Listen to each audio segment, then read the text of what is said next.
নৃত্য কথায় আপনাদের সকলকে স্বাগত। এই সিরিজের প্রথম কথা শুরু করছি নৃত্যের দেবতা নটরাজকে নিয়ে। আজকের পর্বে থাকছে নটরাজ ও অপসমারা। তাহলে শুরু করা যাক। আমরা সকলেই নটরাজের মূর্তি দেখেছি, কিন্তু তার পায়ের নিচে থাকা বামনটা আসলে কে জানেন? হিন্দু পুরাণে নটরাজ হলেন ভগবান শিবের মহাজাগতিক নৃত্যরূপ। তার পায়ের নিচে থাকা বামনটির নাম হলো অপসমার।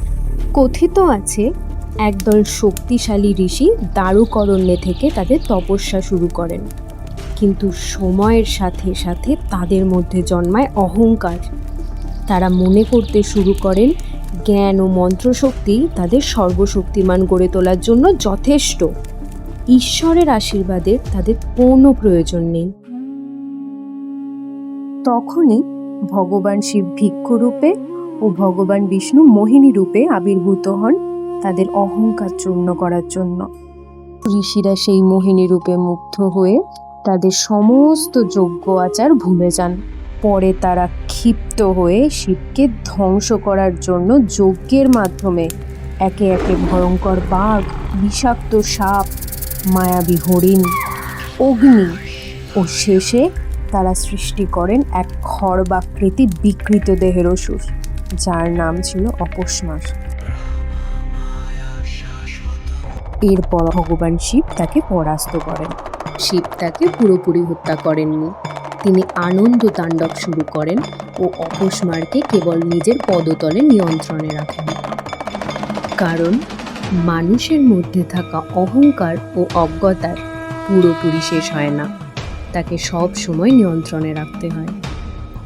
তাই নটরাজের মূর্তিতে ভগবান শিবের পায়ের নিচে অপসমারকে দেখা যায়। এটি জ্ঞানের দ্বারা অজ্ঞতার উপর বিজয় ও আত্মজ্ঞান লাভের প্রতীক। নটরাজের মূর্তিটি শুধু একটি ধর্মীয় প্রতীকই নয়, এটি সৃষ্টি, স্থিতি, সংহার ও মুক্তির গভীর দার্শনিক ধারণাকে প্রকাশ করে। তবে এই মূর্তির প্রতিটি অংশেরই গভীর অর্থ রয়েছে। প্রথমেই যদি আমরা ডান পাশের উপরের হাতটির দিকে নজর দিই, তাহলে দেখব সে হাতে ধরা রয়েছে ডমরু। এই ডমরু শব্দকে সৃষ্টির প্রথম স্পন্দন বলে ধরা হয়। দর্শন অনুযায়ী বিশ্বব্রহ্মাণ্ডের সূচনা হয়েছিল এক আদি স্পন্দন থেকে। ডমরু সেই সৃষ্টির সূচনা, সময়ের জন্ম ও ভাষাজ্ঞানের উদ্ভবকে নির্দেশ করে। এবার যদি আমরা বাম পাশের উপরের হাতটি দেখি, তাহলে দেখা যাবে সে হাতে রয়েছে অগ্নিশিখা। এই অগ্নির ধ্বংসের প্রতীক ঠিকই, তবে এই ধ্বংস কিন্তু নেতিবাচক নয়। বীজ যেমন অঙ্কুরিত হতে পুরানো আবরণকে ভাঙে, তেমনি নতুন সৃষ্টি সম্ভব হয় পুরাতনকে ভেঙে। তাই এই আগুন রূপান্তরের প্রতীক। আর আসি ডান পাশের নিচের হাতটির দিকে, যেখানে ধরা রয়েছে অভয় মুদ্রা, যা নির্ভয়তার বার্তা গ্রহণ করে।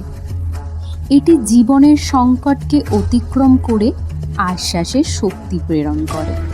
একইভাবে যদি বাম পাশের নিচের হাতটি লক্ষ্য করি, তাহলে দেখব বাম হাতটি উত্তোলিত পায়ের দিকে নির্দেশ করছে। এটি মোক্ষ বা মুক্তির প্রতীক। এবার যদি মূর্তির ডান পায়ের দিকে দেখি, সেখানে রয়েছে এক বামনাকৃতি অসুর অপসমার। এটি অজ্ঞতা ও অহংকারের প্রতীক, যাকে ভগবান শিব পদতলে নিয়ন্ত্রণ করছেন, অর্থাৎ জ্ঞান ও চেতনার দ্বারা অজ্ঞতাকে জয় করা। তাই বলা যায় নটরাজ কেবলমাত্র একটি নৃত্যরত দেবতার মূর্তিই নয়, এটি সমগ্র বিশ্ব ব্রহ্মাণ্ডের গতিশীলতা, সময়ের প্রবাহ ও মানুষের আত্মমুক্তির এক অসাধারণ প্রতীকী। তবে এই মূর্তির চারপাশে জ্বলতে থাকা অগ্নিবলয়, উড়ন্ত জটা, দেহে পেঁচিয়ে থাকা সাপ এক গভীর অর্থ বহন করে। প্রথমেই যদি লক্ষ্য করি মূর্তির মাথার দিকে, তাহলে দেখব সেখানে রয়েছে উড়ন্ত জটা। এই জটা শক্তি ও স্বাধীনতার প্রতীক, যা কোনো সীমার মধ্যেই আবদ্ধ নয়। আবার এই জটার মধ্যেই অবস্থান করেন দেবী গঙ্গা। পুরাণ অনুযায়ী গঙ্গার স্রোতকে ধারণ করার জন্য ভগবান শিব তাকে নিজের জটায় স্থান দিয়েছিলেন। এটি জ্ঞান ও পবিত্রতার প্রতীক। আবার আর এক পাশে রয়েছে অর্ধচন্দ্র, যা ক্ষয় ও বৃদ্ধির সময় প্রবাহকে নির্দেশ করে। এবার যদি মূর্তির কপালের মাঝে লক্ষ্য করি, সেখানে দেখব রয়েছে তৃতীয় নয়ন, যা সমস্ত পার্থক্যের ঊর্ধ্বে গিয়ে সত্যকে উপলব্ধি করার প্রতীক হিসেবে জানা যায়। ভালো করে লক্ষ্য করলে দেখা যাবে একটি সাপ 3টি পাকে নটরাজের মূর্তিকে জড়িয়ে রয়েছে।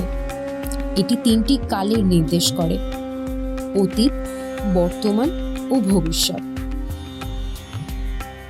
নটরাজ যে ভঙ্গিতে দাঁড়িয়ে থাকেন, সাধারণভাবে সেই ভঙ্গিকে বলা হয় আনন্দ তাণ্ডব। মূর্তিটি অধিষ্ঠান করছে পদ্মাসনে। এটি পবিত্রতা, ভারসাম্য, জ্ঞান ও মুক্তির প্রতীক। আর এই সমগ্র মূর্তিকে ঘিরে রয়েছে একটি অগ্নিবলয়, যা মহাবিশ্বের প্রতীক। এটি সময়ের চক্র, জন্ম মৃত্যুর চক্র ও শক্তির অবিরাম প্রবাহকে নির্দেশ করে।